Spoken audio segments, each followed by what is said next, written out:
Então, hoje nós vamos falar como que eu determino o domínio de algumas funções. Nós vamos fazer alguns exercícios sobre determinação de domínios. Então, olha só, quando eu olho para essa função aqui, eu quero saber quais os elementos x que podem entrar nessa máquina. O que que essa máquina faz? Ela pega esse valor x, eleva ao quadrado, multiplica por menos 1, soma 4 e esse resultado tira a raiz quadrada, tá?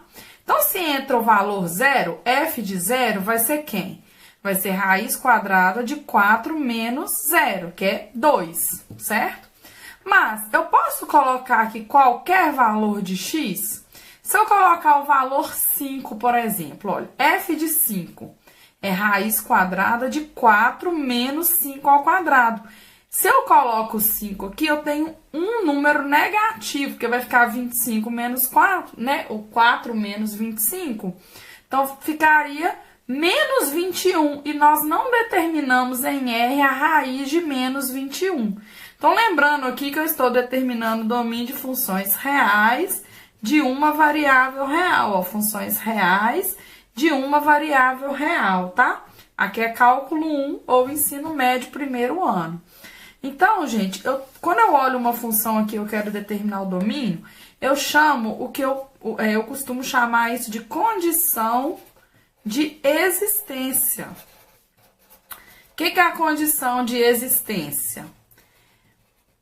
Quais são os x que podem entrar na máquina função? Se você não está entendendo esse negócio de máquina, assista ao vídeo anterior aí, da playlist. Olha só, eu tenho uma raiz quadrada, condição de existência de qualquer raiz de ordem par, raiz quadrada, raiz quarta, raiz sexta, qualquer uma delas, a condição de existência que essa raiz quadrada exista, né? Condição de existência é que tudo que está dentro da raiz tem que ser positivo. Então, aqui valeria a mesma coisa se ao invés de ser raiz quadrada aqui, fosse raiz quarta, raiz sexta, sempre olharia a mesma condição de existência, tá? Então, tudo que está dentro de uma raiz quadrada, eu tenho que garantir que seja positivo, porque eu não consigo definir em R raiz quadrada de número negativo, tá? E aí eu tenho que achar quais os x que isso ocorre. Como que eu faço? Eu vou somar x ao quadrado dos dois lados, então vai ficar 4 maior ou igual que x ao quadrado. Somei x ao quadrado dos dois lados, né? Da inequação, isso aqui é uma inequação. Se você tem dúvida como resolver inequação, tem vídeo aqui no canal, tá nessa playlist um pouquinho mais acima, fala inequações. Essa inequação, ela é a mesma dessa, ó, x quadrado menor ou igual a 4, né? Ó, 4 maior ou igual que x quadrado equivale a falar que x quadrado é menor ou igual a 4. Como que eu resolvo isso? Eu coloco a raiz quadrada dos dois lados. Aqui eu falo, raiz quadrada de x quadrado é o módulo de x, menor ou igual raiz quadrada de 4, gente, vale 2. Nem mais nem menos que 2, tá? E não é mais ou menos 2. Quando a gente tem uma inequação assim, eu coloco raiz quadrada dos dois lados, gero o módulo desse lado, raiz de 4 vale 2. E aqui eu tenho que lembrar o que é a definição de módulo. O que é a definição de módulo? Eu quero saber quais os valores x que tem distância até a origem menor que 2. Você concorda que esse intervalo aqui que vai de menos 2 a 2... todos os elementos que estão aqui dentro, a distância dele até 0, até a origem, é menor que 2. Se você pega o número 3, por exemplo, qual que é a distância de 3 até 0? Vale 3. Então, o módulo de 3 não é menor ou igual a 2. O que eu estou falando com isso? Que fora desse intervalo não serve para mim.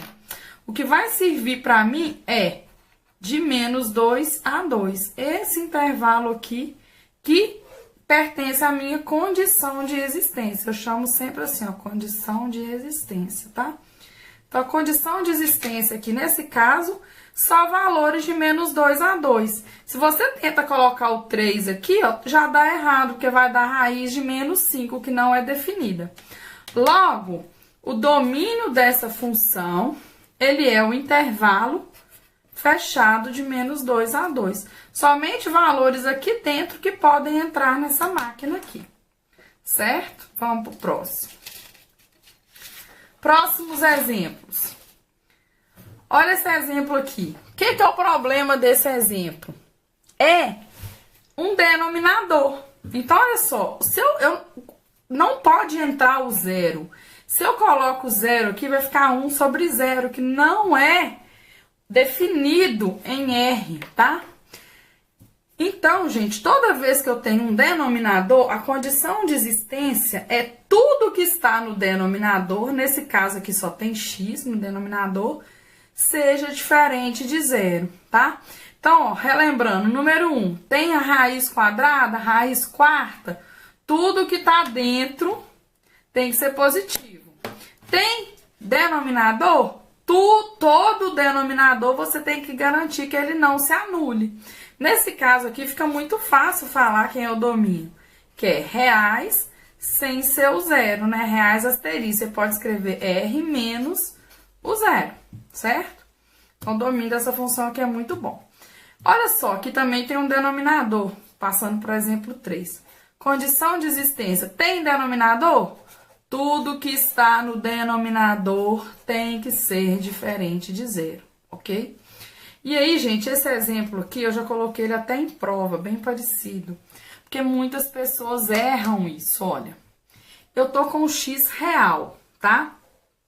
Então, qualquer valor de x que eu colocar aqui, lembrando que nós vamos ter aqui duas condições de existência. Vamos fazer aqui separado. Primeira condição de existência, tem uma raiz? Tem. Tudo que tá dentro da raiz, aqui, ó, dentro da raiz tem que ser positivo, tá? Então, essa condição de existência fala que os únicos x que podem entrar nessa máquina são os valores x positivos, que é os x que eu vou ter que colocar aqui dentro dessa raiz. Só que, olha só, o denominador também tem que ser diferente de zero. Só que esse denominador aqui, gente, ele já é diferente de zero. O x que entra aqui é um x positivo. Então, esse resultado aqui, ele é um resultado positivo. Somado com 1, esse resultado aqui, olha, eu posso garantir que isso aqui já é maior ou igual a 1. Sempre, para todo x pertencente a R+, ó, que é x maior ou igual a 0, R+. Qualquer x aqui, a raiz quadrada de um x, sempre é um número positivo. Então, raiz de 9 é 5, raiz de 9 é 3, raiz de 5 é 5, são sempre números positivos. Então, olha, essa parcela aqui, ela é uma parcela positiva. Número positivo somado com 1 sempre é um número maior ou igual a 1. Ele é bem diferente de zero. Se ele é maior que 1, ele nunca pode ser zero, tá? Então, o domínio dessa função seria x pertencente a R, tal que x maior ou igual a zero. Ou você poderia escrever R+, tá? Que é essa parte aqui, porque o denominador nunca se anula. Eu vou falar um pouquinho, coisas que eu já vi acontecer na prova sobre essa questão aqui. O que as pessoas fazem? Ó, eu tenho que garantir que o denominador seja diferente de zero. Aí a pessoa, ela não para pensar, não. Ela sai igual uma metralhadora, disparando álgebra.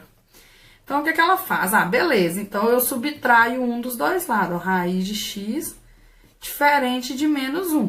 Subtrair um dos dois lados. Gente, raiz aqui sempre é uma coisa positiva. Isso já é diferente de menos 1 sempre. Na verdade, uma raiz quadrada, ela é sempre um valor maior ou igual a zero. Se tá maior ou igual a zero, já é diferente de menos 1, concorda? Então, isso daqui já tá ok, não precisa eu fazer mais nada, tá? Só que, olha o que as pessoas fazem. Vem aqui, eleva os dois lados ao quadrado. Aí, eleva aqui ao quadrado, fica x, diferente de 1 elevado ao quadrado, menos 1 elevado ao quadrado dá 1. E aí, acha esse negócio aqui, ó, sem pé nem cabeça, tá? Quando você faz um negócio desse aqui, tá bem esquisito, tá? Não tentem fazer assim, ó, isso aqui não é certo. Você tem que entender isso daqui, olha. esse denominador nunca se anula. Inclusive, ele é sempre maior ou igual a 1, certo? Então, muito cuidado com esse tipo de questão. Vamos ver a próxima questão aqui. Como é que fica aqui para achar esse domínio? Olha, o que eu falei? Condição de existência de tudo que está dentro da raiz. Tem raiz quadrada? Tudo que está dentro da raiz tem que ser o quê? Positivo. E aí eu caio numa inequação do tipo quociente. Eu já expliquei aqui em videoaula do canal. Como que fica isso? Fica dois casos. Primeiro caso, numerador positivo e denominador positivo. Porque aí, ó, quando eu divido essas duas coisas dá positivo. Segundo caso, então acontece isso ou isso, ó. Numerador negativo e denominador negativo. Também funciona. Se os dois têm sinal negativo, o resultado é positivo. Resolve aqui, ó, subtrai 4. Resolve aqui, subtrai 2, soma 2 dos dois lados. Divide tudo por 3, tá? E aí eu tenho x maior ou igual a menos 4. X maior que 2/3. Não é um i? Então, eu pego a interseção dessas duas coisas, que dá maior que 2/3. Então, eu tenho uma parte do domínio. Subtrai 4. Soma 2 dos dois lados. Divide tudo por 3. X menor que menos 4. X menor que 2/3. Qual que é a interseção? Não é um i aqui, ó? Então, eu vou pegar a interseção. Qual que é a interseção? Menor que menos 4, ó. Então, eu tenho uma outra solução. Eu não tinha, para isso ser positivo, eu tenho este ou esse. Então, como é um ou, vou fazer a união dessas duas coisas. Então, eu vou fazer que a solução, que é o domínio aqui, solução dessa inequação é o domínio. Domínio vai ser o intervalo de menos infinito a menos 4, fechado, ó. União com o intervalo aberto de 2/3 a mais infinito, ó. Esses dois aqui, união. Ou você poderia escrever assim, ó. X pertence a R, tá o quê? X menor ou igual a menos 4, ou X maior que 2/3, certo? E aí, eu encontrei o domínio da minha função, que é só seguir a condição de existência dela, que é tudo que tá dentro do radical positivo, porque não existe raiz quadrada de número negativo. A solução, gente, do domínio seria a mesma se aqui fosse raiz quadrada, raiz quarta, raiz sexta, por exemplo. Qualquer raiz aqui de ordem par, ok? E aí, nós vamos para o próximo exemplo, que é o seguinte. Agora, eu tenho uma raiz cúbica, tá? Um monte de gente apressada vem aqui e faz assim, a condição de existência, x mais 4 positivo. Só, gente, que existe raiz cúbica de número negativo. Quanto que é a raiz cúbica de menos 8? Qual o número que multiplicado 3 vezes dá? Então, a raiz cúbica de menos 8 é menos 2 vezes menos 2 vezes menos 2, ó. Então, raiz cúbica de menos 8 é exatamente menos 2. Existem raízes cúbicas de números negativos. Então, na verdade, aqui eu não tenho condição de existência, porque a minha raiz é cúbica. Domínio aqui, reais. Qualquer x pode entrar, porque não importa se vai dar um radical, né? Raiz é cúbica de um número negativo, porque existem raízes cúbicas de números negativos em R. O problema é se fosse a função raiz quarta de x mais 4. Aí a raiz já é quarta, ó. Raiz de ordem par tem condição de existência. Raiz de ordem ímpar não tem condição de existência, certo? Se fosse essa raiz aqui, eu ia fazer, ó, condição de existência, x mais 4 positivo, ou seja, tudo que tá dentro da raiz de ordem par positivo, x maior ou igual a menos 4. O domínio, então, ia ser o intervalo de menos 4 até mais infinito. E aí, gostou da aula? Se gostou, assista ao próximo vídeo aqui do canal e não perca nada. Vamos aprender sempre aqui. Deixe o seu curtir, inscreva-se e compartilhe com seus amigos para que esse projeto sempre cresça e floresça. Muito obrigada, tchau!